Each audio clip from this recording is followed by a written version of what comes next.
میں نہیں سمجھتا کہ مجھے یا آپ کو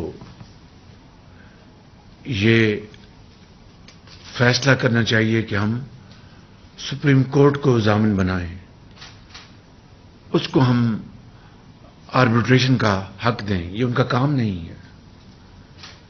پنچایت ان کا کام نہیں ہے. ان کا کام قانون اور آئین کے مطابق فیصلے دینا ہے.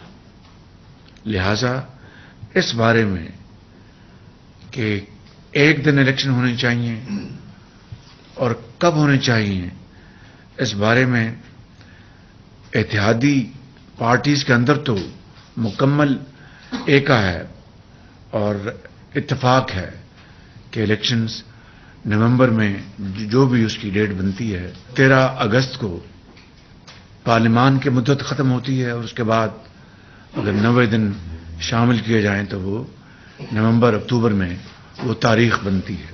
مگر قوم کو یہ باور کرانے کے لیے کہ ہم ملک کے اندر جو اس وقت جو چیلنجز ہیں اور جس کو پی ٹی آئی کی لیڈرشپ نے انتہائی افسوس کی بات ہے، مجھے کہنا پڑ رہا ہے کہ انہوں نے ان چیلنجز کو حل کرنے کے لیے کوئی تجاویز دینے کے بجائے اس کو ایکسپلائٹ کیا.